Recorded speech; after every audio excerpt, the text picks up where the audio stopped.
Bom momento, espectadores e espectadoras do Lado B, e bom momento aos ouvintes da Central 3. Hoje é quinta-feira, dia 21 de novembro de 2024, e eu sou o Caio Belandi, direto do Saúl Estúdio para o Lado B do Rio 341, chegando no YouTube e no seu feed de podcasts. Você que está no YouTube já sabe, a gente precisa que você verifique se você assina o canal, se você tem as notificações ativas aí, ativar esse sininho é importante para você receber o conteúdo.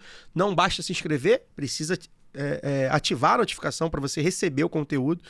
E também, enfim, deixar o like no vídeo. A primeira coisa que você tem que fazer é deixar o like. Deixa o like e depois vai assistir o nosso programa de hoje. Compartilhar e comentar também, os comentários são bem-vindos.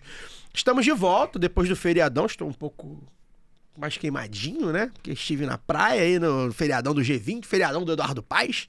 Desfalque do Daniel Soares, está aí em mini férias pelo Brasil, né, Fagner? Como sempre, um homem que curte aí o Brasil e o mundo. Escala... É o caixeiro viajante. Escala 2x5, Daniel. Foda. E, como vocês já sabem, já viram aqui, Fagner Torres Lima ao meu lado no Saúl Estúdio, via internet, a Luara Ramos, e também está com a gente aqui no Saúl Estúdio, Leonel Querino, o Leonel de esquerda, vereador do Rio de Janeiro, eleito pelo PT com mais de 13 mil votos. Leonel, bem-vindo, obrigado por aceitar o nosso convite, um prazer tê-lo aqui. Enquanto vereador eleito, falava que... Conversei com a sua assessoria no episódio que a gente vai comentar aqui, que você sofreu uma agressão dos fascistas aqui do Rio, e a gente já estava com a agenda fechada, e eu falei assim, poxa, não vai dar, enfim, pra gente é muito complicado remanejar as agendas e tal, mas eu falei, você vai ser o primeiro vereador eleito a vir no Lado B, né, depois que passar a eleição. Mandei pra sua assessoria lá pro seu perfil, e tá aqui, de fato, o primeiro dessa eleição a vir, então, prazer tê-lo aqui, muito obrigado. Prazer todo meu, Caio, Fagner, Lu. Pô, legal. Aí, tô aí no Lado B, firme e forte. Vambora, vamos conversar sobre sociedade, vamos conversar com vocês pautarem aí, tamo aí. Vamos dar a nossa cara a tapa aí. É isso. Luara, boa noite, rápido. Boa noite, Fagner. Boa noite, Caio. Boa noite, Leonel. 13 mil votos, um número aí bem simbólico, hein, cara? Parabéns, bom recebê-lo. Tô ansiosa pro papo de hoje, acho que temos muito para poder trocar aqui. E boa noite para todo mundo que tá com a gente, né, também em vídeo a partir deste momento. Hoje a gente não vai ter destaque inicial, porque a gente vai ter, além da entrevista aqui com o Leonel, a gente vai ter um caô da semana, que vocês com certeza já sabem o que é. Fagner. Semana movimentadíssima. Como sempre. Boa noite. Boa noite, Leonel, boa noite, Caio, boa noite, Lu. Mais uma vez um prazer estar aqui, né? Depois de 15 dias aí que a gente tirou uma folguinha na semana passada. E vamos lá, porque a gente tem muita coisa para conversar. Tenho, né, acompanho o Leonel já há bastante tempo aí nas redes sociais. Quero saber mais sobre ele, sobre as propostas, o que ele pretende fazer. E a gente tem aí depois o caô da semana para debater essa nossa expectativa com relação às boas notícias que eu espero venham para nós pela primeira vez, né? Parece que a direita não será mais inimputável na história do Brasil como sempre foi. Então, estamos no aguardo. Mais um vinho no gelo, né? Pois é. Aguardando. O Nero da Vola tá lá, 14 graus lá esperando, o Coíba também. O 12 por 1 também já foi comprado lá no Mercadão de Madureira. Quando acontecer, amigo, a festa só vai ser menor do dia que ele morrer. O engenho da rainha saberá quando acontecer. Antes de iniciar o papo, vocês já sabem, né? A gente tá aí passando a nossa sacolinha. A gente precisa da sua ajuda para manter a luz aqui do estúdio acesa e continuar na luta. A partir de R$10 por mês, você concorre aos sorteios da Camisa Crítica e recebe semanalmente a newsletter do Lado B de Ler, com reflexões e dicas culturais diretamente no seu e-mail, e exclusiva para apoiadores e apoiadoras, com o selo de aprovação de Luara Ramos, que tem sido aí a maior entusiasta do Lado B de Ler. Ai, tá muito legal, eu tô amando. Quero colaborar mais. Isso aí, espero que colabore em breve. E a partir de R$20 por mês, além de concorrer ao sorteio da Camisa Crítica e de receber a newsletter, você também faz parte do nosso conselho editorial no Telegram. Tá meio parado porque teve o feriado, o pessoal meio que essa semana meio que largou de mão, mas já começou a bombar hoje, porque enfim, a gente quer comemorar, né? Grande dia. Pois é, as notícias. Tem um pessoal mais cético, que é normal também, né? Eu ainda tô no campo cético. Inclusive temos um aqui, né? Mas enfim, então, se você quiser apoiar o Lado B, se puder apoiar o Lado B, a gente pede que você vá em apoia.se/Lado B do Rio, ou em orelo.cc/Lado B do Rio. Tem uma galera que apoiou aí recentemente que eu preciso botar no conselho editorial. Calma, vou mandar o link para vocês em breve, aí nos próximos dias, tá, pessoal? E se você não puder, ou enfim, não quiser fazer parte desse plano de apoio, de financiamento coletivo, você pode ajudar com qualquer valor e quando quiser, enviando um pix para ladobedorio@yahoo.com. Agora a gente vai ao que interessa. O Leonel, ele é cria da abolição na Zona Norte do Rio, deve ter ido muito ao Sambola, à oposição, ao River. Eu fui, fico ali na Piedade. Tramelinha. Bom tramelinha, Conheço, saudade. A gente é ali de perto, né? O Gemini entrou aqui sozinho, gente, desculpe, do nada. Enfim. Coisas do Google Chrome. Funcionário aqui da EBC também e foi presidente dos sindicatos dos profissionais em rádio e TV do Rio. Ele ganhou popularidade principalmente nas redes, mas também nas ruas, ao fazer algo que os militantes mais, assim, reconhecidos, digamos assim, da esquerda não faziam e eu acho que não fazem até hoje, que é ir pra rua e, enfim, com a câmera em punho, né, com o celular na mão e confrontar a extrema-direita e os fascistas aí que estão na rua, sempre nas ideias, né, Leonel, mas também de maneira firme, né, sem arregar. É importante também colocar isso. E essa forma de atuação, Leonel, tem chamado a atenção da gente, a gente comenta bastante, né, Fagner, internamente, assim, a gente fala, cara, é uma atuação que a gente acha que é muito importante, mas ela também é muito perigosa. Você sofreu uma agressão recentemente aqui na Tijuca, que a gente também falou no programa, e de alguma forma ela simula um pouco o que os bolsonaristas e o pessoal do MBL, que a gente conversava aqui offline, que na prática é a mesma coisa, começaram a fazer, que eles ganharam muito espaço fazendo isso, né?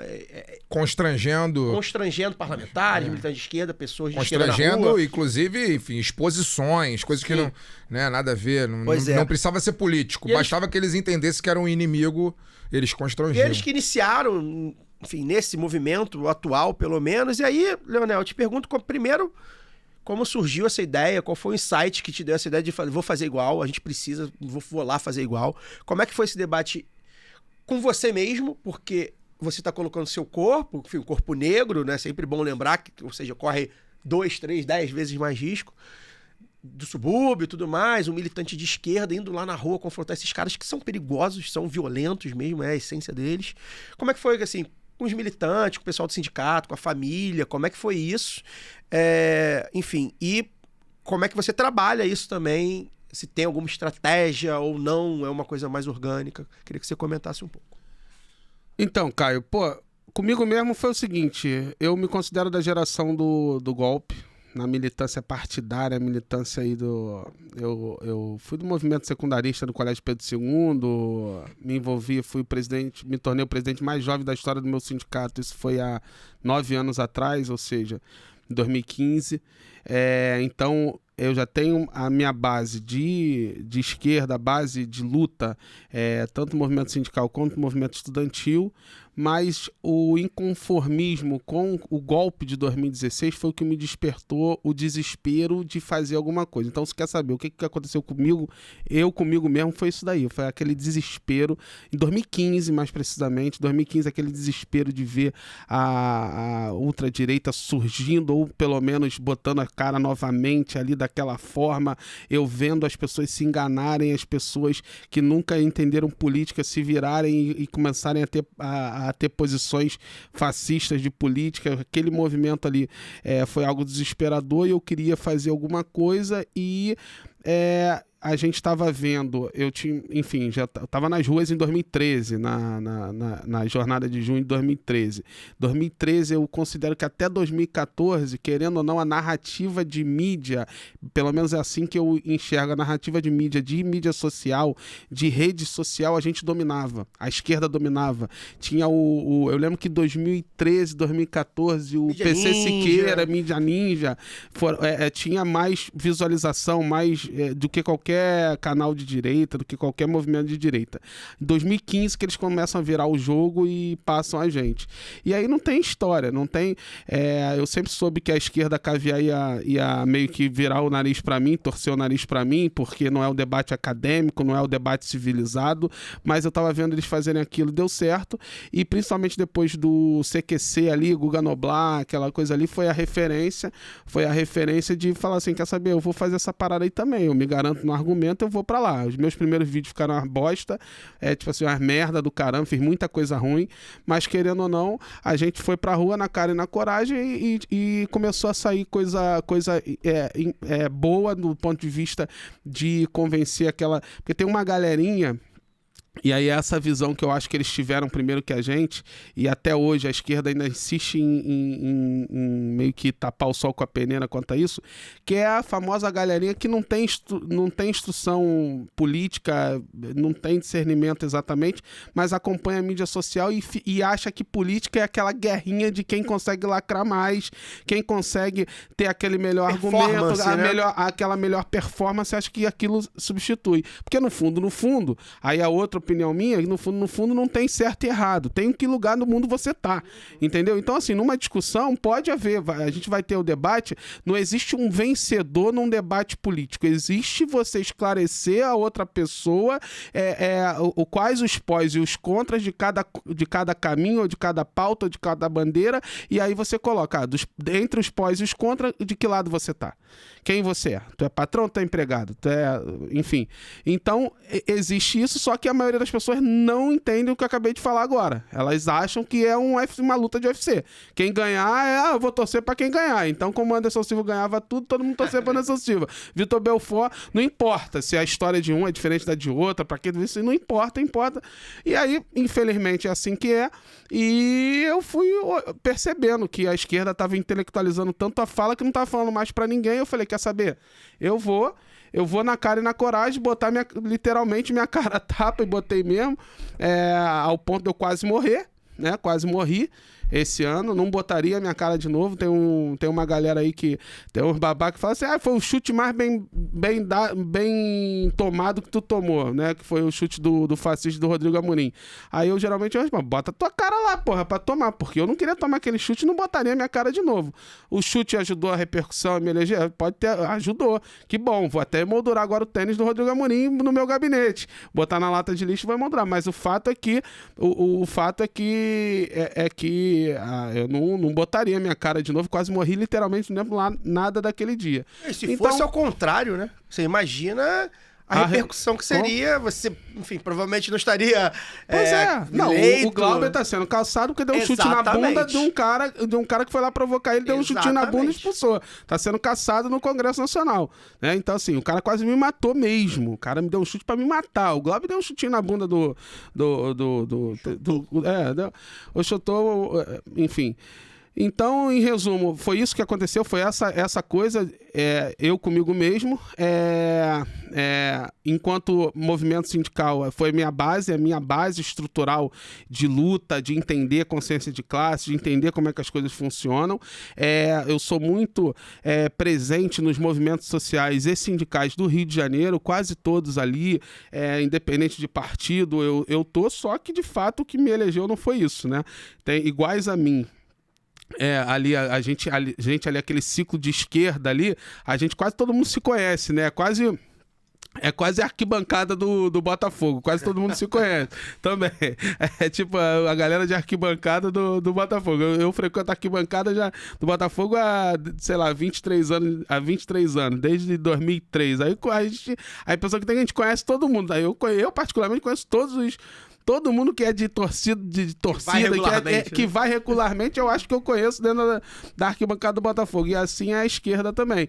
Então, mas basicamente foi assim que a gente transita, é isso que dá sustentação, mas eleitoralmente a gente sabe que o que me deu repercussão foi isso daí mesmo, foi essa estratégia que eu usei, que, como eu falei, eu sei que tem gente que torce o nariz, que não gosta, eu acho que num país civilizado de verdade, isso não precisaria disso, sinceramente, só que guerra é guerra, filha. Guerra é guerra, nós estamos na guerra, eu vou usar a arma deles contra eles. E o que tua família acha disso?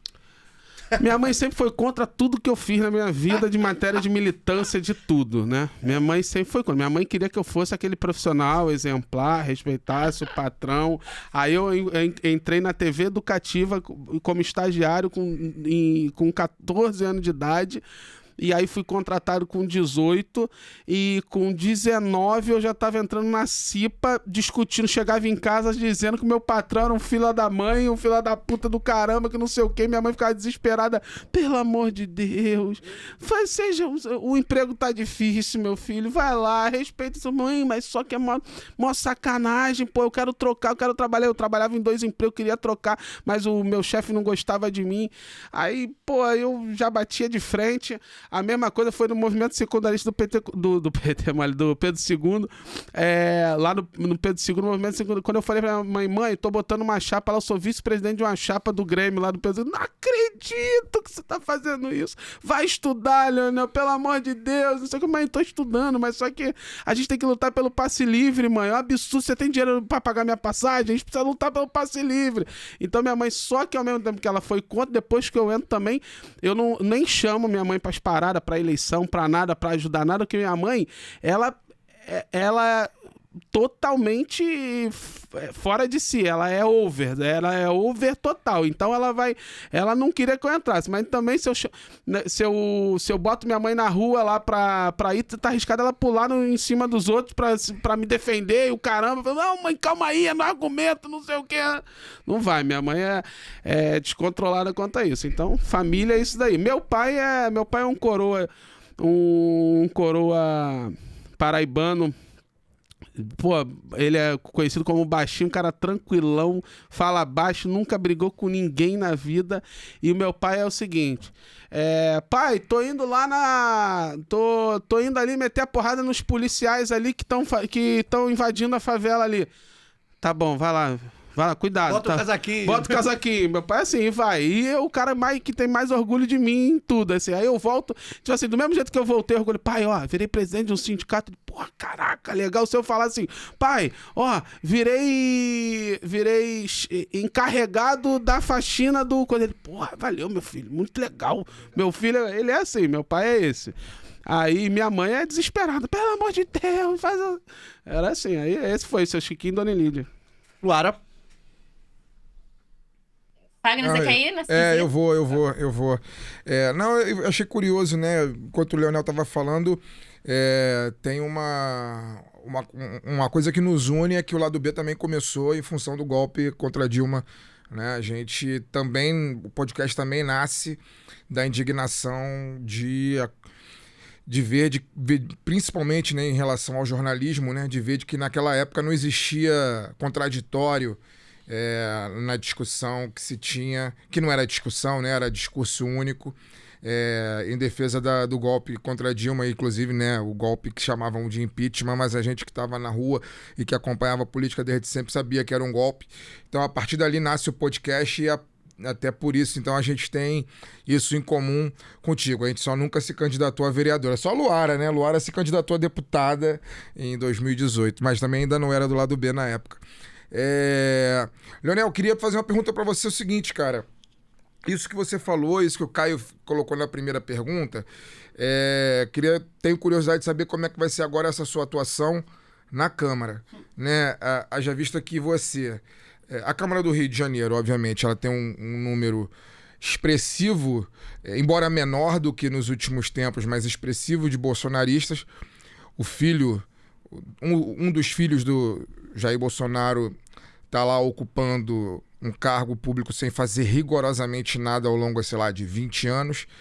É uma das figuras mais histriônicas aí, embora não verbalmente, né, mas nas redes sociais, embora a gente também não entenda muito bem o que ele escreve. Mas agora você vai estar lá para poder se contrapor. E você ficou marcado por se contrapor, não ter medo de se contrapor, né? Os seus vídeos, que eu acompanho há bastante tempo, ficava, caralho, esse cara é maluco, velho. Como é que esse cara tem coragem de estar na manifestação em Copacabana com Eu vi vídeo de você em manifestações gigantescas, na época que o bolsonarismo ainda bombava as manifestações em Copacabana, e você tava lá sozinho e constrangendo os caras. Eu falei, porra, esse cara é maluco, eu não tenho coragem de fazer uma porra dessa, não. Ou então ele tá com uma equipe gigantesca de 3x4 atrás dele ali, que ele não aparece na câmera, né? E aí, como é que vai ser essa atuação lá agora, como, né, no papel de vereador? É óbvio que tem as questões do decoro e tudo mais. O decoro... Pra gente, né? Pra esquerda decoro, tem, o decoro pro vereador de esquerda, pra um parlamentar de esquerda, ele é muito maior, né? A direita pode tudo, como a gente estava falando no começo do programa. A direita sempre foi inimputável no Brasil, né? E aí não é o seu caso, não é o seu espectro. E aí como é que você pensa em trabalhar essa sua verve? E não só a verve, mas enfim, a sua característica mesmo, né? É aquilo que faz você ser quem você é, né? De ir pro confronto com os caras, e por mais que os caras sejam violentos e você é na ideia, ainda assim é um confronto. Como é que você pensa em trabalhar nisso a partir de janeiro do ano que vem? Então, Fagner, eu vou fazer um mandato combativo, ponto. Independente, ponto. Independente do prefeito. Meu partido está na base aliada. O que a prefeitura fizer de interessante, nós vamos votar a favor. Agora, qualquer coisa de projeto liberal, projeto que retira direito do trabalhador, não vai ter o meu apoio, ponto. Guarda Municipal Armada não vai ter meu apoio. Retirada de direitos, aumentar, privatizar praias, parques e jardins não vai ter meu apoio, ponto. Agora, eu sou do PT, com todo respeito, eu não sou do PSOL. Então eu vou ter diálogo sim com o prefeito, mantendo minha independência. Eu sei o preço que eu vou pagar. O preço que eu vou pagar é de não ter cargo dentro da prefeitura, ponto. Então não vou ter, esse é o preço de não ampliar, digamos, o que 95% das pessoas que entram na política entra para fazer isso, para conseguir mais poder, para conseguir mais espaço na máquina pública, e assim, alguns com boas intenções, outras ruins, mas a disputa é essa. Então, pelo menos hoje, eu posso te assegurar que eu sei o preço disso, o preço de ser independente, vou pagar esse preço, porque hoje, para mim, ele é muito caro, meus princípios e tal, meus princípios ideológicos, né?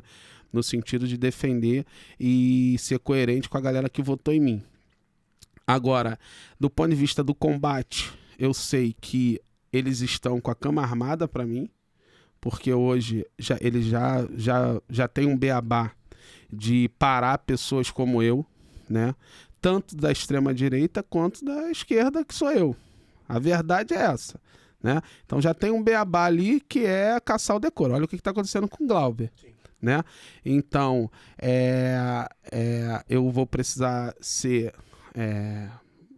enfim, precisar ter cautela, vou precisar ter um mínimo de controle, vou rebolar ali para não cair na armadilha deles. Agora, que eu vou para cima deles, que eu vou para cima da extrema-direita, né? Então tem Carlos Bolsonaro e outros lá que eu sei que tem projetos, tem uns projetos bizarros, uns projetos de lei bizarros lá, que eu vou votar com certeza contra. A gente vai combater, a gente vai confrontar ali. Só que eu vou ter que me controlar em relação ao decoro. Eu não vou poder eu não vou poder pegar a minha câmera e ficar fazendo vídeo dentro do plenário diretamente com o Carlos Bolsonaro, porque isso eles vão me pegar. Então eu vou ter que ter esse aí. Mas no púlpito eu tenho meu direito de falar, o parlamento não é. Então eu tenho direito de falar, eu tenho direito de bater. Então a ideia, o que eu tô fazendo é estudando pra cacete. Eu tô estudando muito, estudando o regimento interno, tô estudando a lei ordinária do município. Já tô encaminhando, tem um camarada já me ajudando. Eu quero colocar no primeiro dia, ou seja, dia 2 de janeiro, eu quero entrar com pelo menos 100 pedidos de esclarecimento, 100 requerimentos, 100 requerimentos para mais diversas bandeiras de atuação, eu vou pedir eu quero saber o que acontece aqui na Praça São Salvador, porque eu sou amigo dos camelôs da Praça São Salvador, por que uns têm licença e outros não. Eu quero saber por que a Guarda Municipal às vezes está na Praça São Salvador e às vezes não está, qual é a grade de horário, qual é a regulamentação. Eu quero saber por que os camelôs da Praça São Salvador só podem ficar até 10 horas da noite na praça, enquanto que os bares podem funcionar até 1 hora da manhã.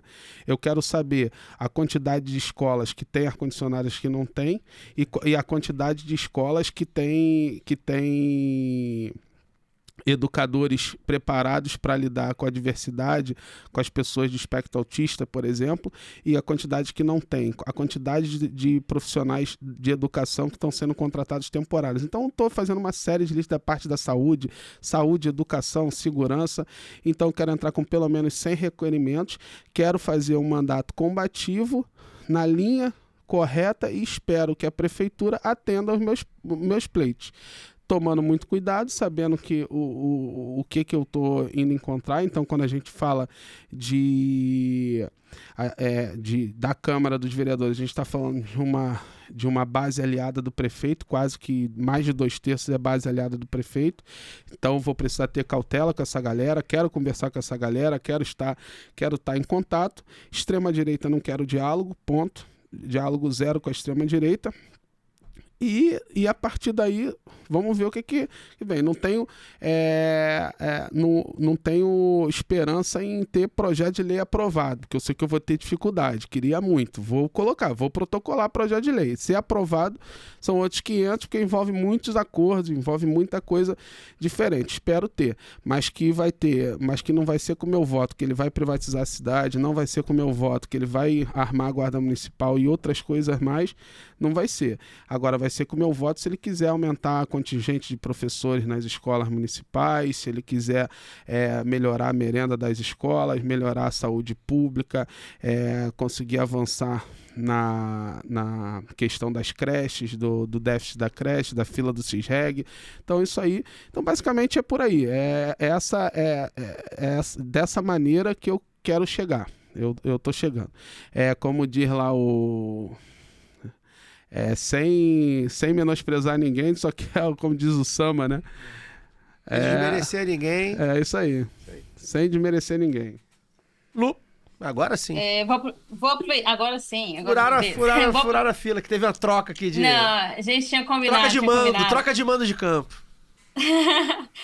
Vou aproveitar esse gancho para poder perguntar aí a comunicação, como é que fica? A comunicação do seu mandato, você já tem uma linha? Você falou de não filmar ele no plenário, mas esses vídeos, né, que você costumava fazer dali do plenário para fora, como é que e como é que vai ser o papel aí, o peso da comunicação na sua atuação agora como vereador, Leonel?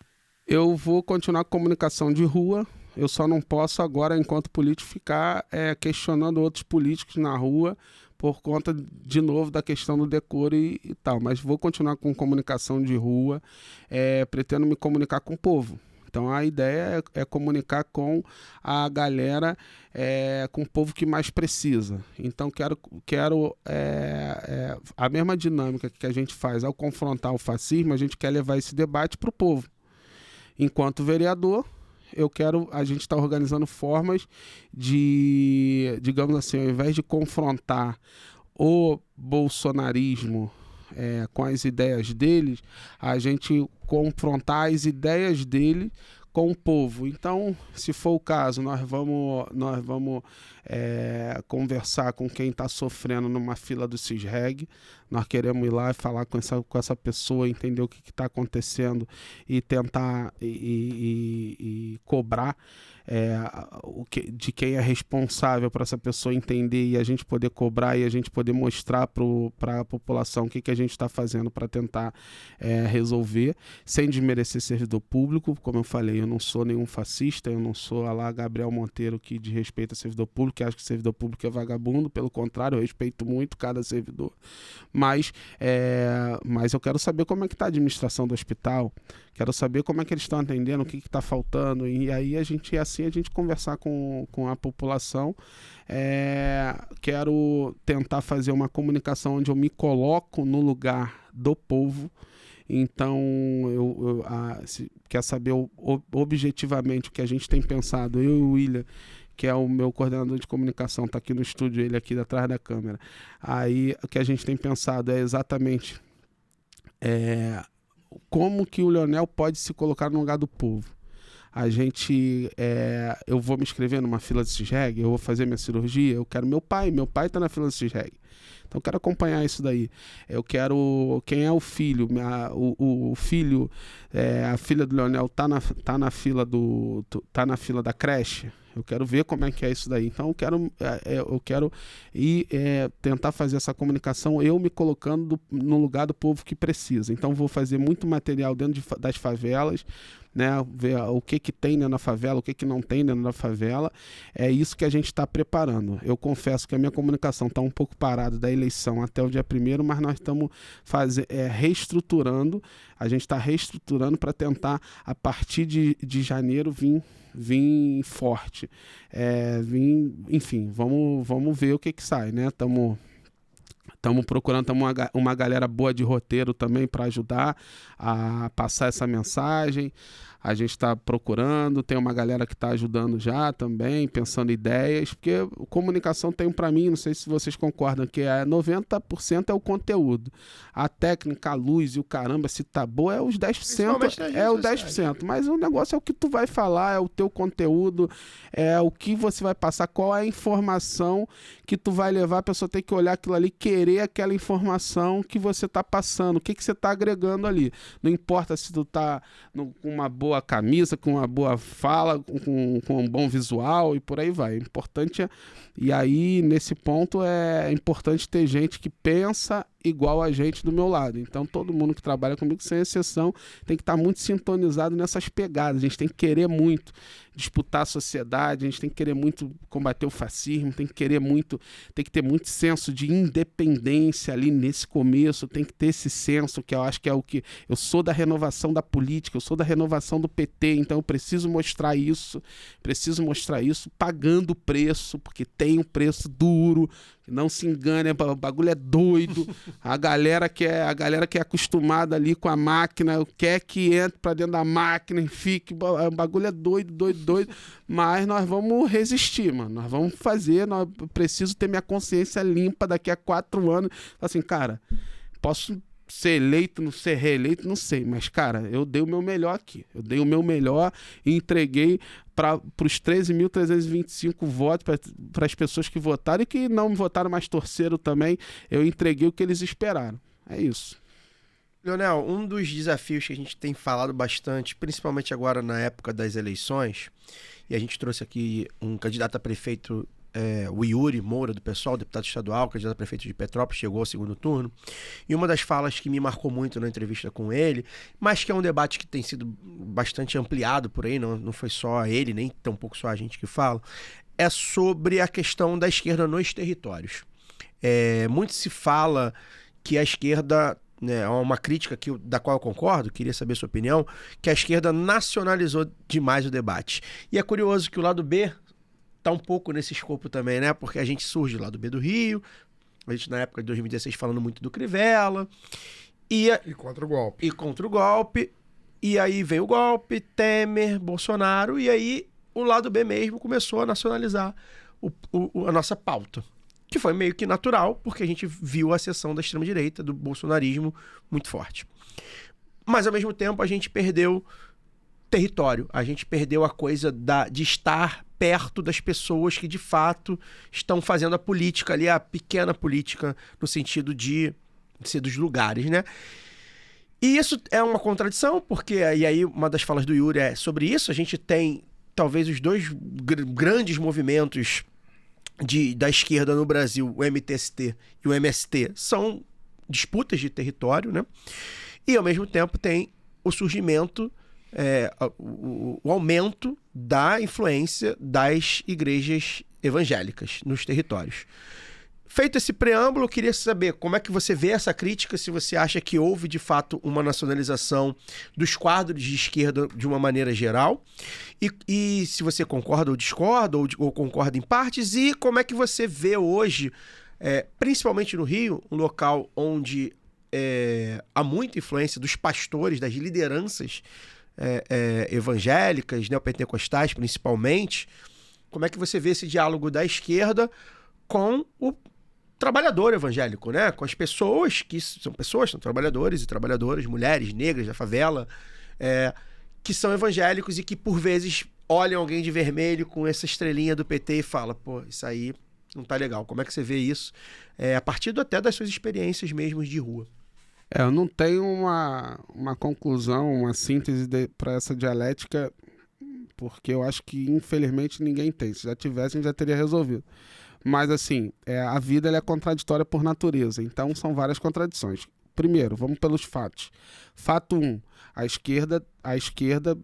a vanguarda da esquerda está deslocada do trabalhador comum. Fato. Isso é um fato.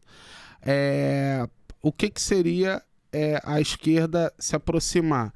Você pode ter uma linha de raciocínio, seria a esquerda voltando para a base, que é a linha do Mano Brown, que eu concordo em gênero, número e grau, tem que voltar para a base. Mas o que é voltar para a base? Você pode voltar para a base igual pensa num cara voltando para dentro da favela. Pensa no Leonel, Leonel voltando para dentro da favela. Você não pode voltar de mão vazia. Então, você tem que ir, você tem que sair, você tem que voltar para dentro da favela com alguma informação. Essa informação dá trabalho. A nossa lógica, a nossa perspectiva de sociedade, de mundo, é uma perspectiva complexa. A gente não resume o problema da violência em bandido bom e bandido morto. A nossa questão, ou seja, quando o cara mais acadêmico fala que, não, mas a gente não pode futilizar o debate, por aí vai, tem razão também. Só que ao mesmo tempo a gente tem que desintelectualizar a fala. Olha que loucura. Sim. É a contradição, filho. É a contradição. Se fácil, a gente tava no poder o tempo inteiro. Eu cá comigo, eu faço o seguinte. Eu pensei no até que o último de nós vença. Primeiro, por quê? Porque eu percebi que, na minha avaliação, tinha uma galera que eu conheço que torce o nariz para a esquerda porque acha que a esquerda é o cara hipócrita que diz que quer todo mundo bem, mas ele é o primeiro a querer se dar bem. Aí quando tu fala, em outras palavras, o cara vive pregando no comunismo, mas é o comunista de iPhone, não sei o que. Eles têm essa visão, além da visão, é claro, contra a nossa pauta identitária, que é muito enraizada, que é a pauta conservadora. Só que eu sempre fui um cara que não tenho a menor dúvida que a minha mente é ideologizada no sentido de poder, da gente tem que avançar no direito individual das pessoas, mas a gente precisa fazer aquele debate mais pragmático ali, que é o debate do economicismo, o debate do que paga as contas das pessoas. Então, fazendo essa leitura, eu percebi que foi isso que a direita conseguiu fazer na cabeça do pobre de direita, foi isso, essa visão de que, isso é tudo hipocrisia deles, eles ficam falando igualdade, mas mentira, eles só querem se dar bem. E não deixa de ser verdade. Aí o que eu imaginei? Por que eles pensam isso? Eles pensam isso porque a esquerda, de fato, tem um problema para falar sobre vitória, sobre poder ganhar, sobre poder consumir, sobre querer beber bem, comer bem, morar bem. A esquerda, de fato, tem essa coisa. Aí o cara olha, o esquerda verdadeiro é o Mojica que anda de fusquinha e vai morar na roça. Só que ninguém quer fazer o que Mojica faz. Aí isso torna a gente hipócrita, porque a gente quer comer bem, quer viver bem, mas quer que todo mundo tenha. Aí dentro desse redemoinho na cabeça, o que eu penso? Então a esquerda tem problema de falar que em vitória, porque vitória remete a competitivismo. Aí não consegue falar de vitória, não consegue falar de viver bem, coisa e tal, e ao mesmo tempo quer falar com a base, então ferrou. Aí eu peguei a frase, até que o último de nós vença, porque eu acredito que é mais ou menos isso aí. Olha só, eu quero vencer, mano. Tu vai me ver, eu quero comer bem. Tu vai me ver, se eu tiver dinheiro no bolso, com meu dinheiro, meu suor, eu vou comer em restaurante bom, vou viajar com a minha família, quero uma educação boa pra minha filha, quero isso, mas quero que tu tenha também. Aí, vamos lá, até que o último de nós vença, vamos colaborar. Aí foi a forma que eu acho que é uma forma mais fácil de encontrar. Eleitoralmente, então assim, ideologicamente seria isso daí. Eu acho que essa é a pegada. É a pegada da vitória, de chegar assim, meu irmão, vamos vencer junto, tu não vai vencer sozinho. Tu vai vencer se juntando coletivamente. É um ajudando o outro que a gente vai vencer. Então essa é a pegada. E aí conecta direto. Eu acho que agora a gente já está encontrando algumas respostas, como a discussão da escala 6x1, o fim da escala 6x1, coisa tal, já está encontrando, mas é nessa pegada. Por quê? Fim da escala 6x1. Olha só, na vida não é só trabalho, vamos vencer junto. Eu não quero trabalhar 6 dias, também não quero que tu trabalhe. Então é fácil isso, defender. Eu sou parlamentar, vou trabalhar 4x3, meu irmão, quero que tu trabalhe 4x3 também. Então aí vai pegando.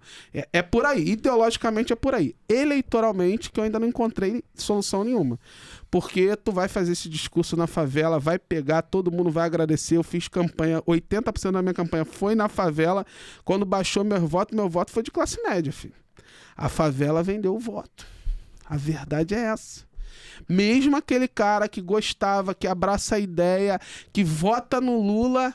Tá, eu voto, mas só que minha irmã tá empregada lá na prefeitura com aquele maluco, com aquele camarada lá, e se eu não votar nele, eu vou perder o emprego.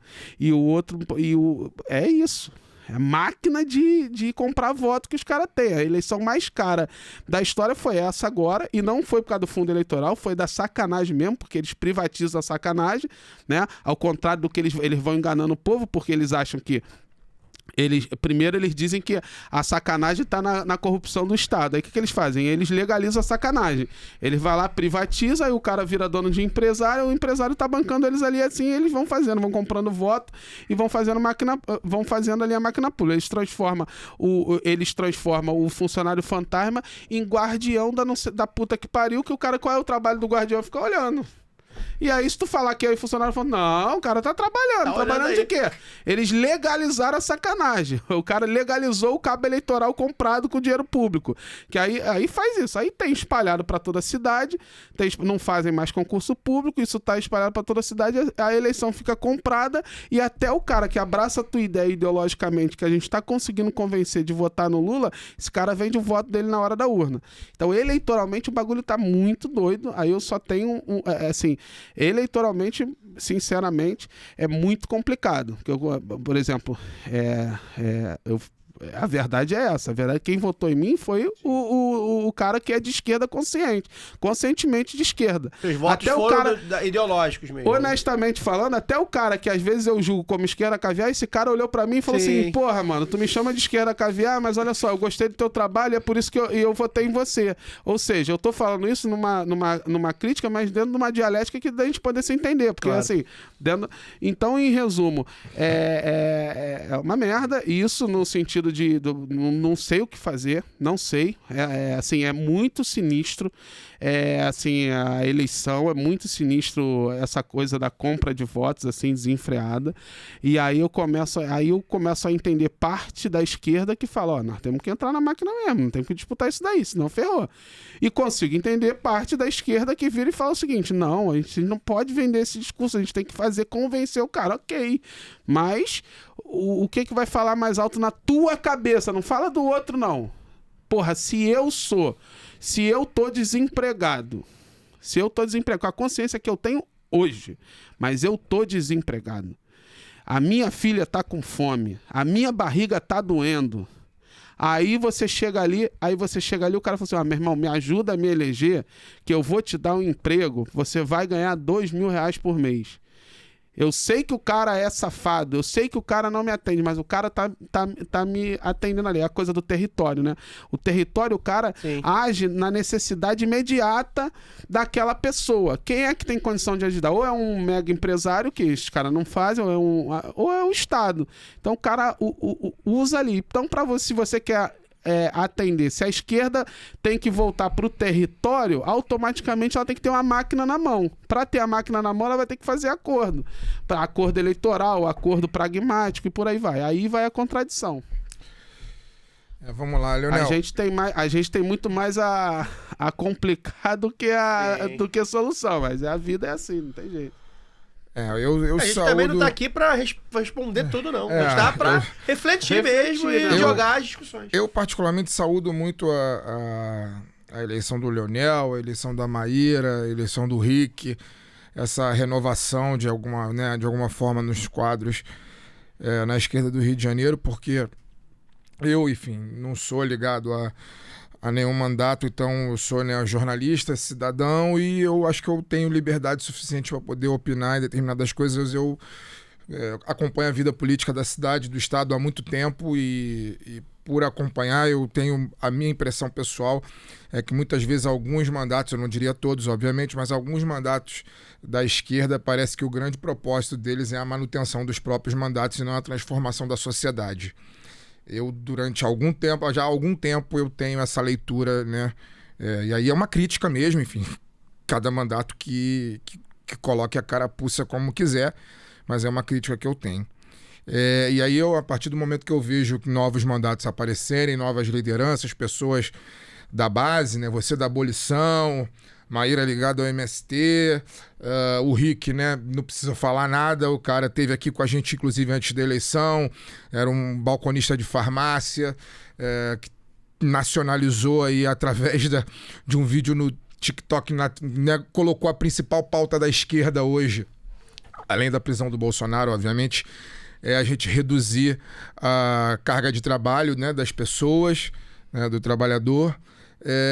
Então, assim, eu acho muito louvável esse movimento que a gente conseguiu fazer enquanto eleitor no Rio de Janeiro de alguma maneira mudar, né, um pouco o perfil do representante na Câmara dos Vereadores. E aí, Leonel, eu queria falar com você. Você é funcionário da... Foi funcionário da EBC. Funcionário, concursado, né? da EBC, concursado da EBC, né? E você é um comunicador nato, né? Você se elegeu por conta da comunicação, né? Por conta dos seus vídeos, como você mesmo bem colocou. Queria que você falasse um pouco como que você vê você estava falando sobre a questão do golpe e tal. Como que você vê o papel, né, do município, agora você como vereador, né, nessa transformação de mentes aí que a gente precisa fazer a partir de políticas voltadas para a comunicação, né? A gente tem a Multirio aqui no município, né? Você trabalha na EBC, sabe como é que é a estrutura de uma empresa pública de comunicação, e aí o seu mandato pretende fazer alguma coisa nessa linha, trabalhar, né, nessa abertura, vamos chamar assim, nessa abertura de mentes, né, a partir dos órgãos públicos que a Prefeitura do Rio tem no que tange aí a área da comunicação? Sem dúvida, Fagner. Assim, o que moldou o meu pensamento político, além do sindicato, foi a minha luta pela comunicação pública. Né? Quando eu vou trabalhar com 14 anos de idade na extinta TV Educativa. Em 2008, o Lula cria a EBC, eu faço o primeiro concurso e entro na empresa, sou funcionário de carreira. Então isso significa que eu não tenho a menor dúvida que eu vou encerrar minha carreira ali na EBC. Foi o lugar onde eu trabalho, o lugar onde eu me moldei. E a gente tem essa luta, né? No ponto de vista do município, a gente tem a Multirio, que é a empresa de comunicação pública educativa, ou seja, se a gente quer uma educação de qualidade, inclusive antes de chegar aqui nesse podcast eu estava numa assembleia lá com os trabalhadores da Multirio, né, justamente debatendo a nossa pauta de reivindicações e falando o que eu vou falar aqui agora. A Multirio, hoje, para a comunicação do século XXI, para a educação do século XXI, ela é ferramenta essencial para qualquer prefeitura, para qualquer ente federativo que tem responsabilidade com a educação. Porque o que a Multirio faz? A Multirio, ela produz conteúdo audiovisual educativo que nada mais é do que aquilo que vai dar assistência para o professor na sala de aula. Ou seja, aquela educação, aquela forma de educar antiquada, onde o professor imputa sobre o aluno o conhecimento dele e o aluno às vezes absorve, às vezes não, dentro de uma sala de aula opaca, com um quadro de giz verde, aquilo ali todo mundo concorda que não é o caminho mais. Hoje em dia nós temos que ter o audiovisual, você tem que ter a inovação na forma de educar, e as ferramentas necessárias é uma empresa como a Multirio, empresa municipal de multimeios. Então a gente precisa fomentar. Então não tenho a menor dúvida que dentro do meu mandato de vereador eu vou estar muito próximo ali, eu quero discuti muito a Multirio, que é uma empresa que eu entendo muito por ser presidente do sindicato, então participei de tudo ali, e é uma empresa que, do ponto de vista estrutural, é muito parecido com o que a gente tem da EBC, que é uma empresa pública também, só que a nível federal. Já na EBC, o que a gente quer fazer? A gente quer usar nossa influência política para disputar uma EBC, uma EBC que dê certo. Uma empresa Brasil de Comunicação. Então, estamos disputando lá que haja mais concurso público, que a gente tem carência de profissionais. Você sabe que a EBC hoje ela custa 800 milhões de reais para ter 4 canais de televisão a nível nacional. Se for contar os retransmissores, vai dar até 6 canais, se for contar o canal Educação. Hoje o canal Educação, o canal Gov, a TV Brasil e a TV Libras. Então, todos esses 4 com a EBC, mais 8 emissoras de rádio e mais uma agência de notícias que deveria ser a agência principal do nosso país. A título de comparação, uma Band da vida tem o triplo do orçamento para ter só uma televisão. Só numa televisão. Então, assim, o orçamento que o governo coloca na EBC, que do ponto de vista do trilhão que tem no orçamento público federal, 800 milhões é nada. Então, dá para duplicar isso daí para ter mais concurso e para a gente poder disputar. Então, quando a gente faz a crítica de que, quando a gente vê a direita fazendo a crítica que uma EBC, uma TV Brasil, é a TV traço que não dá audiência, qual o caminho seguir? Fechar a empresa? É justo o contrário, a gente tem que investir, a gente precisa investir, não dá para fazer 4 canais de televisão, 8 de rádio com 800 milhões de reais por ano, não dá. O orçamento de uma TV Globo, por exemplo, tudo bem que a gente pode comparar, mas uma TV Globo, por exemplo, a gente está falando de receita na casa dos 30 bilhões de reais, né? Na casa dos 30, 36, 37 bilhões de reais, o lucro da Globo é 1,8 bi, ou seja, só o lucro da Globo dá para fazer duas EBCs que são 4 canais. Então, assim, do ponto de vista de orçamento, é óbvio que vai ser a TV Traço, porque não tem orçamento. Então, é isso que a gente disputa. Disputa também internamente a valorização dos profissionais e a questão editorial, que não haja enlatados, que abra mais espaço para a sociedade civil organizada colocar pauta, colocar conteúdo ali dentro. Isso aí é uma discussão da comunicação que a gente faz com muito, que embasa a minha militância, eu repito aqui não dá voto, mas dá respaldo, mas isso dá sentido para a nossa vida, né? Dá o sentido. Então nós temos essa pegada aí na luta em prol da comunicação pública, tanto a nível federal, que é a empresa onde eu trabalho, aliás, nível estadual também, né? Apesar de não ser da minha alçada enquanto vereador também, mas nós temos a Rádio Roquete Pinto, que é pública também, que deveria também tá sendo mais investida, tá tendo mais, tá a reboque ali daqueles dos apoiadores políticos, da politicagem ali de compadrio ali. E a Multirio, me parece que o prefeito Eduardo Paes, só para finalizar aqui, deixar mais claro, parece que o prefeito Eduardo Paes, meio que a lógica dele foi enxugar a Multirio e servir como um apoio pontual de um conteúdo ou outro, da linha editorial de uma edição ou outra dos livros, ou uma coisa ou outra, que assim, muito aquém do que deveria ser feito, do que deveria estar a Multirio. A Multirio deveria ter já disputado a concessão do canal de cidadania, ou seja, o 2.4, ainda que não se chame mais canal cidadania, a Multirio já deveria ter disputado uma concessão para ela ter um canal 24 horas no ar, com conteúdo de educação pública, educativa de qualidade. É isso que a gente disputa para a nossa cidade, para aí sim a gente desenvolver a educação. Lu, última perguntinha para o Leonel, que a gente vai passar para o Cauã daqui a pouco. Não, é muito bom essa discussão sobre comunicação e eu quero retomar um pouco da sua trajetória, né? Na verdade, seria a minha primeira pergunta lá atrás, mas como a gente estava ali fluindo legal, quero saber esse peso que você dá. Eu acho super interessante esse peso que você dá do sindicato, do movimento sindical na sua formação.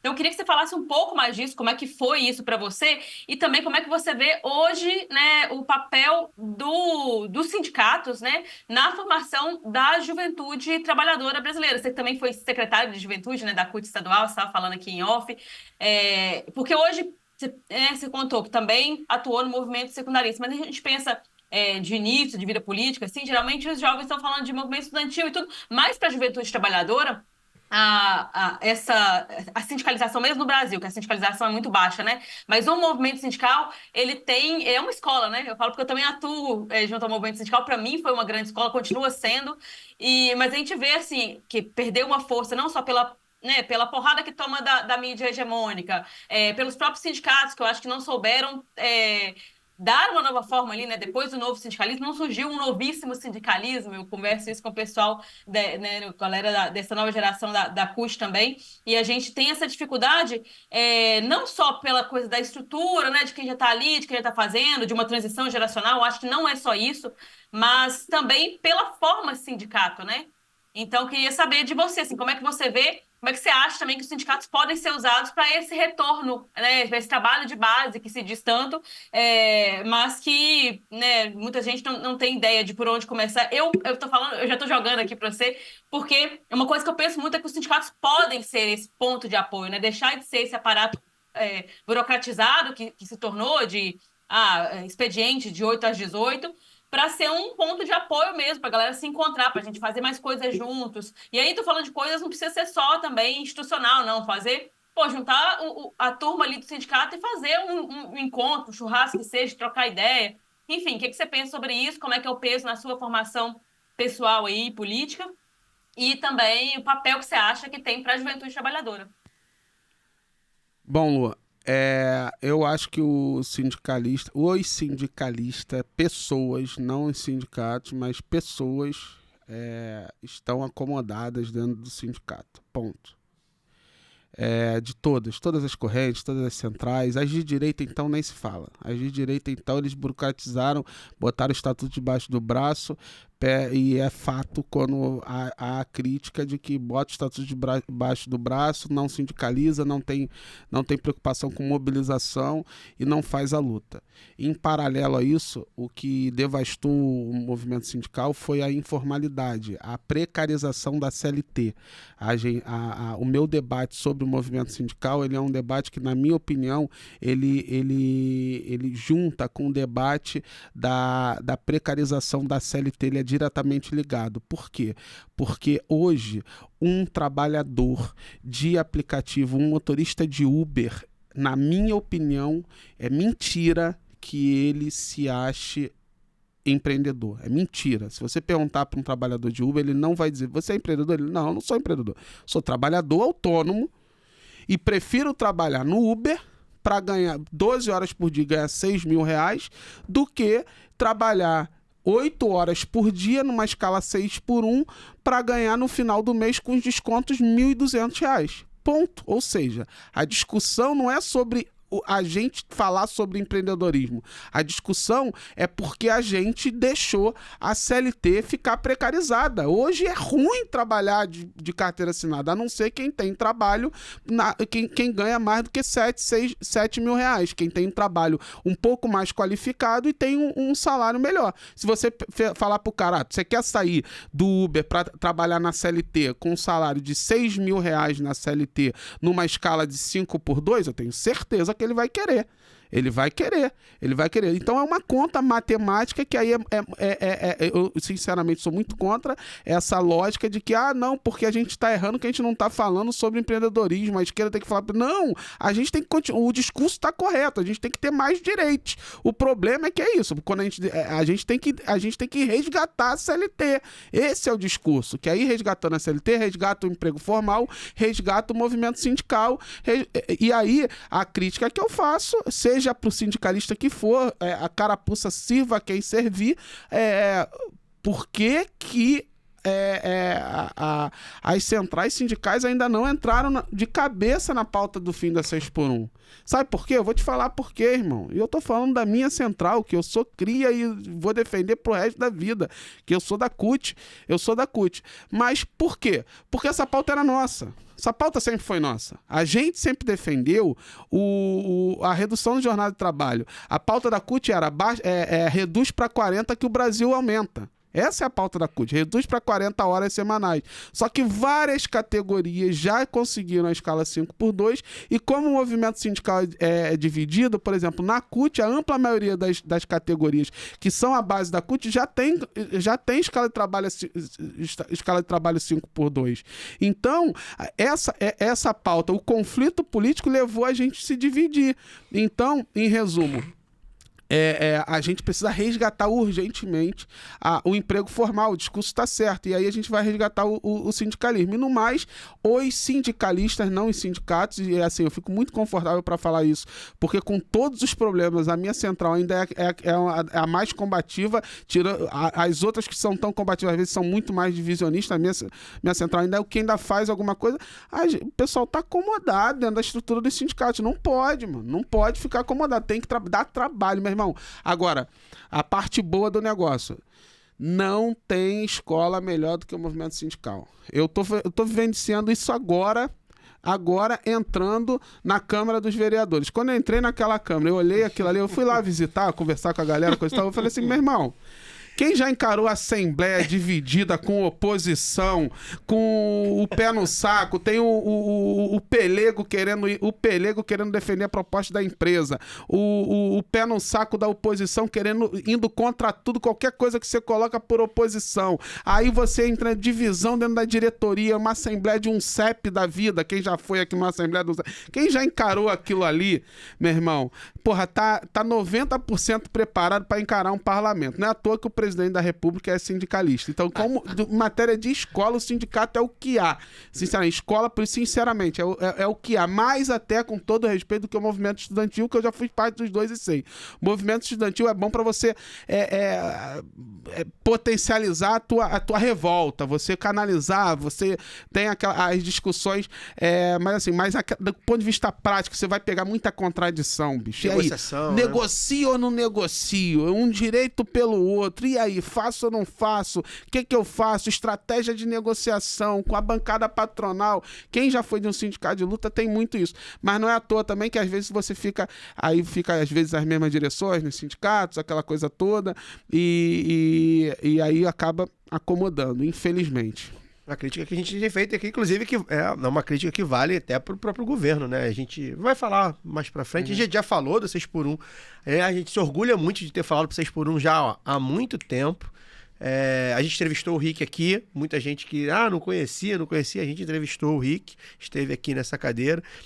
Mas a gente vai falar mais sobre o Daniel quando voltar, vai dar algumas explicações aí no âmbito da economia, mas essa é uma crítica que eu acho que tudo que o Leonel falou sobre o assunto, acho que diz um pouco sobre o que a gente fala. Lu, finaliza aí pra gente. Não, isso nossa, tanta coisa pra poder falar, porque o Leonel, vai ter que ter um programa só pra você abordar isso que ele falou, né? Eu vi seu olhinho brilhando. Sim, porque eu falo sobre isso também, essa coisa dos sindicatos, né? Sobre esse comodismo e o timing também, né, Leonel? Acho que a comunicação tem tudo a ver com isso, porque parece que o timing do pessoal é outro. Eu tava vendo a nota da CUT, até conversei com os companheiros. A nota que a CUT soltou já quando o movimento já tava, os atos chamados e tudo, uma coisa extremamente reativa. Quer dizer, a primeira vez em muito tempo que a gente consegue fazer os caras responderem, acuar os caras, né? Fazer com que eles respondam uma pauta nossa. Aí a nota é extremamente reativa e com essa coisa de mas a CUT já falava disso. Sim, já falava, então vamos junto. Qual que é o problema? Sabe? Sim, já falava, existe um medo, e eu até queria falar isso aqui no ar. Existe um medo de... É engraçado, quando um de nós começa a vencer, né, Leonel? Essa coisa de até que o último vença, parece que não é pegação. Quando um começa a vencer, o pessoal já fica assim, mas o Rick tá se achando dono da pauta. Eu acho que ele faz certo em reivindicar, porque depois vem qualquer um outro aí, um Zé Ruela de direita, ou até um Zé Ruela de esquerda, o que se diz de esquerda, e toma, né, de assalto a pauta, e aí se esquece da companheirada que estava lá desde o início, que estava lá no sol fazendo manifestação no dia 15 de novembro, que era um feriado. Então, assim, eu acho importante que a gente reivindique sim, que as pessoas reivindiquem sim, que dê cara, né? Porque a cara do trabalhador é a cara de quem é cria da abolição, é a cara de quem é negro, balconista de farmácia, sabe? E eu sempre disse isso aqui. Os trabalhadores, com a palavra que for, com a palavra de ordem que for, ou sem palavra de ordem, mas com a vivência de trabalhador, sempre sabe o que precisa. A gente sabe o que uma empresa precisa para poder fazer direito ao nosso trabalho, para poder crescer, e também sabe que nosso trabalho merece ser mais valorizado. A questão é que nem sempre a gente consegue essa valorização porque as condições são essas, assim, né, de sectarismo, né, de problema de sindicatos que são burocratizados, que são pelegos também, entre outras coisas. Mas os trabalhadores sempre sabem. Então, assim, eu não sei nem se é a coisa de desintelectualizar, como você disse, mas principalmente de proletalizar o nosso debate, sabe? De tornar cada vez mais o debate próximo do trabalhador. E aí eu só vejo isso elegendo trabalhadores. Com todo respeito, agora eu vou pegar a instituição carioca com todo respeito para falar algo desrespeitoso. Com todo respeito vai tomar no cu. Aos companheiros e companheiras né, que fazem o trabalho intelectual, eu acho que, pô, é importante isso. Claro. Mas se a galera nunca comeu de marmita, nunca pegou um busão lotado, eu achava que isso era demagogia, sabia? Mas até eu ser candidato também. Quando eu fui candidata, eu falei assim, cara, todo político tinha que ter filho em escola pública, tinha que usar o serviço público de saúde, tudo. Porque só assim que vai melhorar, cara. Só assim que os caras têm noção de quanto tempo demora pra você pegar um busão. Só assim que os caras vão ter noção de quanto tempo você precisa poder fazer, para poder almoçar, sabe? Para poder esquentar uma marmita no micro-ondas da firma. Não assim, gente que já passou por isso, a gente sabe o quanto é importante ter mais do que 15 minutos para poder comer um almoço mais ou menos requentado ali e ainda ter que ir para a fila de banco, resolver problema, levar a criança resolver problema de creche, ir para reunião de escola, levar a criança para médico ou ir para uma consulta também, porque a gente não tem direito nem de adoecer. Então, assim, quando você fala, né, Leonel, essa coisa do empreendedorismo, que o debate não é por aí, a pauta 6.1 provou que o debate é sobre tempo. É sobre o quanto vale o nosso tempo, sobre a gente poder gerir o nosso tempo. Sabe? Eu acho que isso é a coisa mais humana que existe, você ter autonomia sobre o seu tempo. É dizer assim, pô, eu trabalho de tanto a tanto. E quanto vale o meu tempo? Né? Quanto eu acho que vale minha hora de trabalho? Né? Os debates são acho que muito por aí. A escala 6x1, ela escancara isso. O debate sobre a escala 6x1, né? Sobre o fim da escala 6x1, ou sobre o quanto a gente deve trabalhar para poder viver dignamente. Então, são esses alguns pontos que eu acho que, pô, se a gente não está aqui para poder responder, eu acho que nem consegue, porque é muito mais complexo, né, Leonel? Como você mesmo disse, a gente não chega com a resposta pronta, mas os insights que a gente teve aqui hoje é para construir essa resposta com certeza. E sempre coletivamente, né? Porque não tem outro jeito. É isso. E se não tem vitória, né, Luara? Não tem como reivindicar quem é o autor da vitória. Sem vitória não adianta dizer quem foi da pauta, porque a pauta perdida não vai adiantar de nada. Relembrando a você, né, deixar seu like pra gente é importante, tá curtindo a discussão. Deixa seu comentário, se tiver alguma pergunta pro Leonel, bota aí nos comentários que a gente manda pra ele responder. Deixa seu feedback, por favor, pra gente é importante. Enfim, esse engajamento no YouTube, pra você que tá no YouTube, é muito importante. E agora a gente vai pro caô da semana. Quem tiver aí no podcast em áudio vai ouvir aquela vinhetinha maravilhosa. Quem tiver aqui no YouTube, você só vai ter aqui o clique assim, ó. Caô. Bem, a gente não poderia falar de outra coisa. A Polícia Federal indiciou Jair Messias Bolsonaro e outras 36 pessoas. Tem break news? Ou não, eu só me levantei meu dedo pra poder entrar na fila aí pra falar primeiro. Não, vou levantar pra você. E outras 36 pessoas por crimes contra o Estado Democrático de Direito no inquérito que apura a tentativa de golpe dos fascistas. O relatório da investigação foi encaminhado ao Supremo Tribunal Federal nesta quinta-feira. Entre os indiciados estão também os ex-ministros, né, militares, os generais Augusto Heleno e Braga Neto, além do presidente do PL, o partido de Bolsonaro atual, Valdemar Costa Neto. Agora cabe à PGR decidir se pede novas diligências, denuncia os investigados ou solicita o arquivamento do caso. Ficar de olho. Bolsonaro já foi indiciado neste ano em outras duas investigações da PF, o caso das joias sauditas e a fraude no cartão das vacinas, ou seja, hat-trick. 3 vinhos já gelando lá na geladeira do Fagner. A conclusão do inquérito da tentativa de golpe ocorreu agora, dias após a revelação de que militares próximos a Bolsonaro haviam elaborado um plano para matar Lula, Alckmin e Alexandre de Moraes. Suavão. É a polarização, né? A esquerda querendo a tudo fim da dentro escala da 6x1. A polarização Querendo matar o presidente. A polarização é um lado quer envenenar o presidente, o outro é envenenado. E o outro quer morrer envenenado. Essa é a polarização. Antes do Fagner dar o tostão da voz dele, Leonel, aproveitar que você está aqui pra gente fazer esse debate, de alguma forma, a gente sabe, né? Que em tese, na teoria, a justiça é uma coisa, né? Justiça, o poder judiciário, né? Enfim, tem uma coisa, né? E a política eleitoral, partidária, enfim, são coisas diferentes. Mas assim, a gente sabe também que as coisas só funcionam na base da pressão, é importante. E como é que você vê, você agora, que será um político com mandato, mas mesmo um militante já de algum tempo, de sindicato, como é que você vê, nesse atual contexto, como é que a gente, da sociedade civil, dos movimentos organizados, dos partidos de esquerda, dos políticos de esquerda, como é que a gente pode pressionar de alguma forma para que a PGR faça a denúncia, para que o Supremo coloque a justiça, a lei, em favor de prender Jair Bolsonaro e esses tantos Não só séculos, né? São dezenas aí. Como é que você vê, ou seja, o papel, agora você de um político com mandato para isso, para a gente pressionar, porque a gente sabe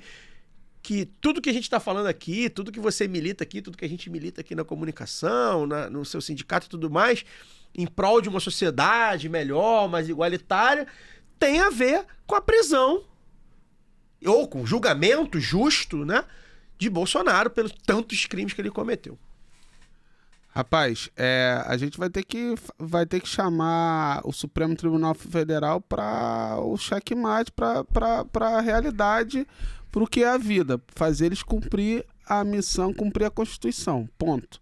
A gente sabe que, infelizmente, tudo é política, o Brasil está em disputa, a cidade do Rio de Janeiro está em disputa, o estado do Rio de Janeiro está em disputa e o Brasil está em disputa. E, no fundo, é só uma disputa por poder. A gente sabe que o Poder Judiciário, de fato, age politicamente, ponto. Até um juiz para dar uma sentença, eu estava falando aqui antes de chegar aqui, eu dentro do meu sindicato eu já vi 2 casos idênticos de trabalhadores, um ganhando ação, outro perdendo. Ou seja, por quê? Porque a verdade seja dita, o Poder Judiciário, o juiz julga da cabeça dele o que ele coloca na sentença, nada mais é uma justificativa lá, que ele vai colocar lá, quem quer faz, quem não quer inventa uma desculpa. Então vai inventar uma desculpa para julgar daquela forma.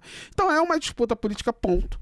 Estrategicamente, nessa disputa, pelo menos, me parece que a maioria do Supremo Tribunal Federal do Brasil, a gente criticou durante muito tempo as escolhas do Lula e da Dilma para o Supremo. Então, durante muito tempo, de fato, várias decisões foram conservadoras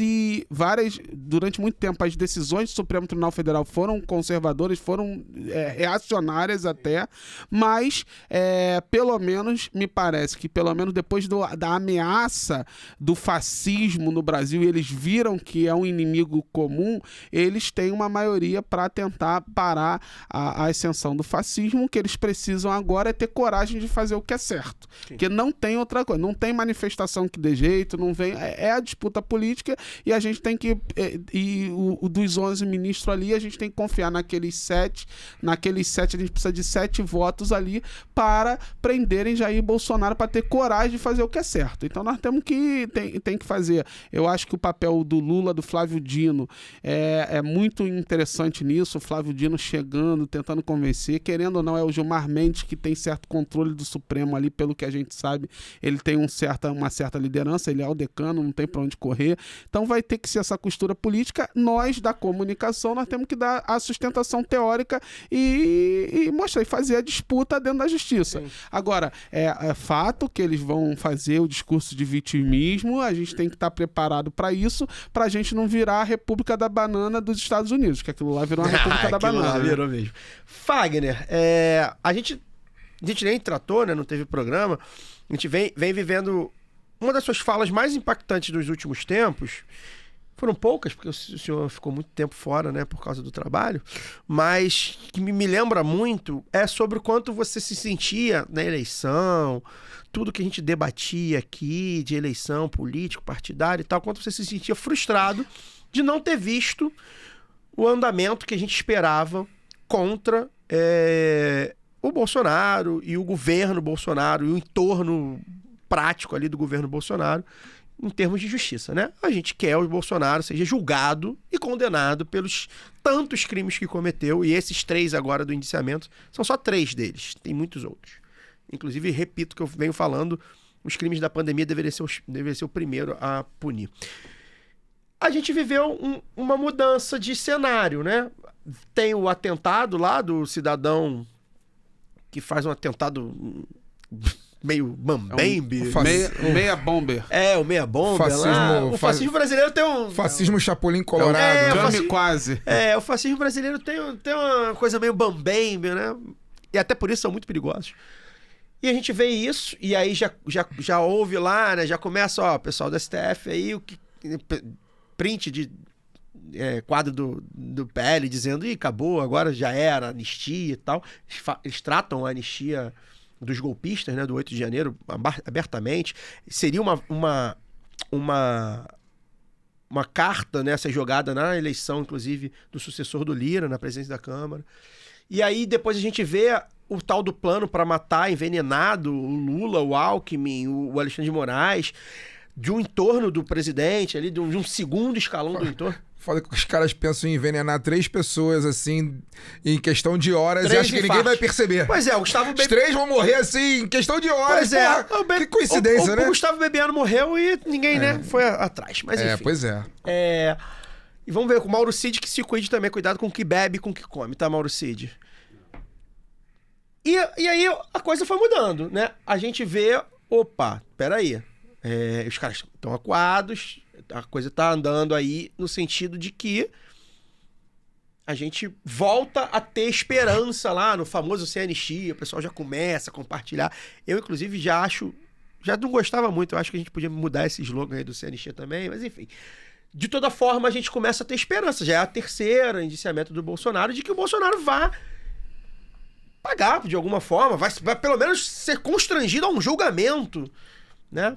É pouco, né? É pouco, mas a prisão é muito pouco, né? É porque o bang jump em praça pública seria melhor. A prisão é muito pouco, é porque a gente trabalha dentro dos marcos da Declaração Universal dos Direitos Humanos. Então, a gente tem que falar no máximo isso.